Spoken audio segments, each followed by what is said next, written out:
그러면 서영교 의원님 모두 말씀을 듣도록 하겠습니다. 윤석열 정권의 정치 검찰들의 조작 수사, 조작 기소, 이 모든 진상을 규명하기 위한 국정조사특별위원회가 출범했습니다.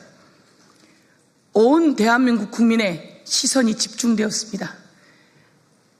그 국정조사 과정에서 수많은 것들이 밝혀졌습니다. 그때 밝혀진 것 중에 윤석열 정권이 들어서자마자 문재인 정권을 제거하기 위해 시작했던 서해 공무원 사건 관련한 내용입니다. 이 사건으로 수많은 사람들이 고통을 겪었습니다. 자그마치 장장 4년입니다. 압수수색이 들어오고 불력하고 수많은 문건들이 터지고 포렌식 당하고 이 과정에서 문재인 정부의 국방부 장관 그리고 국정원장, 서훈 안보실장, 김홍희 해양경찰청장 등 수많은 사람들이 고통을 겪었습니다. 그 고통은 누가 보상합니까? 드디어 지난해 12월 1심에서 무죄가 나왔고 검찰은 그 무죄를 받아들였습니다. 그리고 바로 이어서 그런데 서훈 안보실장과 김홍희 전 해양경찰청장에 대해서 또 항소를 했습니다. 그런데 이제 그 모든 것들이 무죄로 정리되었고 검찰은 상고를 포기했습니다. 그분들이 이야기하십니다. 안보라고 하는 이름하에 그 재판은 온 세상에 알려질 수 없었습니다. 그래서 그 오랜 동안 그 고통을 겪을 수밖에 없었고 수없이 잘못된 수사와 잘못된 기소가 되었음에도 불구하고 그 검찰들은 이게 이루어지지 않으니 수없이 많은 사람들을 증인으로 불러대고 그리고 이 세월이 왔습니다 라고 이야기를 합니다. 우리는 국정조사특별위원회에서 많은 것을 밝혀냈고 제가 오늘은 이 사진 한 장면을 여러분께 소개합니다. 이것은 윤석열 정권의 국정원장 김규현입니다. 김규현의 문건을 저희가 찾아냈죠. 김규현이 7월 5일 9시 30분 윤석열에게 보고를 들어갑니다. 보고를 들어갔다가 이 서해 사건을 보고했더니 윤석열이 고발을 지시했다라고 자기가 그 문건에 썼습니다.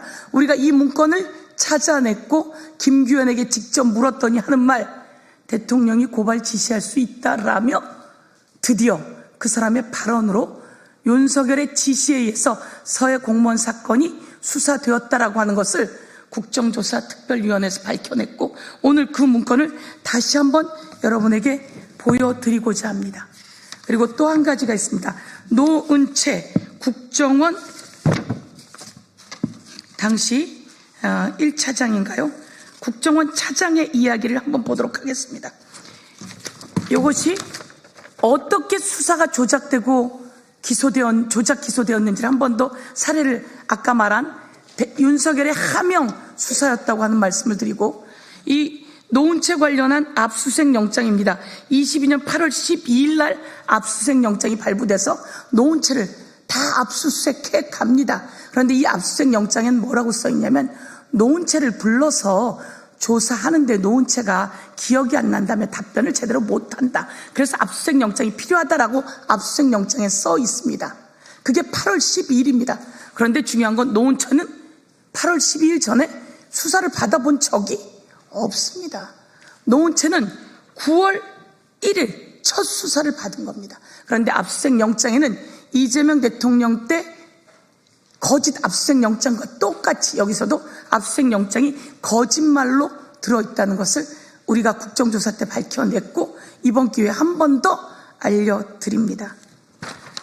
대한민국 국민 여러분, 윤석열 정권이 얼마나 못되고 나쁜 짓을 했는지는 이제 윤석열이 무기징역을 받았고 그리고 얼마 전 북한에 드론을 띄웠던 것으로 30년 징역형을 또 받았습니다. 이 과정에서 그들은 문재인 정권 정적을 제거하고 이재명 정적을 제거하기 위해 정치검찰을 이용하고 수단화했습니다. 그 내용을 저희들이 밝혀내는 과정 속에서 그나마 이렇게 서해 공무원 사건이 무죄로 2심까지 나오고 그리고 상고를 포기해서 다행입니다. 그러나 그자들이 무슨 짓들을 했는지 저희들은 다시 수사해야 합니다. 특검으로 철저히 수사해서 그 책임을 물어야 한다. 이렇게 말씀드리겠습니다. 예, 다음은 기자회견문 낭독이 있도록 하겠습니다.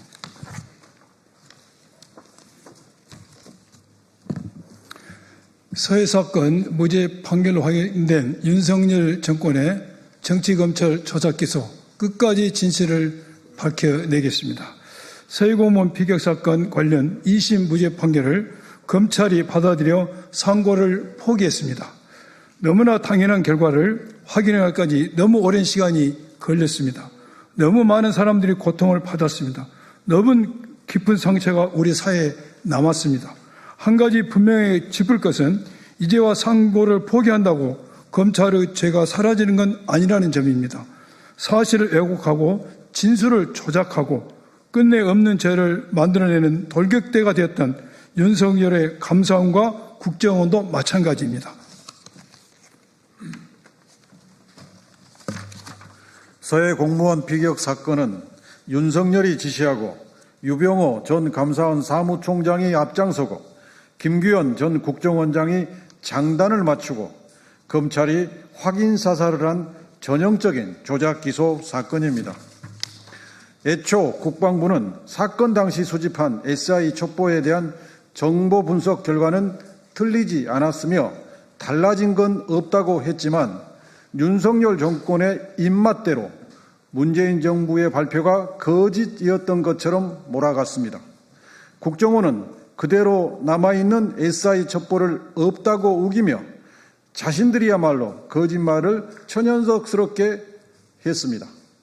감사원은 검찰 수사관 노릇을 자청하며 공소장을 대신 써주었습니다.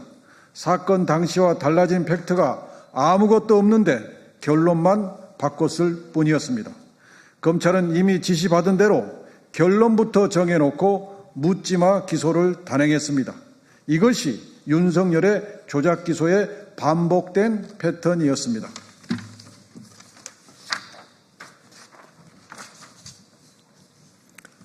서해 사건은 감사원, 검찰, 국정원과 같은 권력기관이 권력의 입맛대로 움직일 때 어떤 짓까지 할 수 있는지를 보여주는 최악의 사례입니다. 미래 세대는 이 사건을 권력의 사적 정치 보복의 끝판왕으로 기억할 것입니다. 비록 2심에서 전원 무죄가 나고 검찰이 상고를 포기함으로써 이 사건은 일단락되었지만 여기서 끝낼 수는 없습니다. 윤석열 검찰의 조작 기소의 진상을 끝까지 밝혀 이 모든 일에 가담한 이들에게 엄중한 법의 책임을 물어야 합니다. 당시 윤석열 정권의 법무부 장관이었던 한동훈 의원 역시 이 조작 기소에 대한 책임에서 자유로울 수 없을 것입니다. 그 누구도 다시는 국민이 부여한 권력을 사정으로 사용하고 애꿎은 사람들을 향한 정치 보복에 사용하는 일은 꿈도 꾸지 못하도록 해야 합니다. 그날이 이 사건의 최종 마침표가 찍히는 그날이 될 것입니다. 더불어민주당은 지치지 않고 끝까지 국민과 함께 그들에게 책임을 묻겠습니다. 2026년 6월 24일 윤석열 정권 정치검찰 조작기소 의혹 사건 진상규명을 위한 국정조사특별위원회 더불어민주당 위원 1동. 네, 감사합니다. 네, 이것으로 기자회견을 모두 마치겠습니다. 인사드리겠습니다.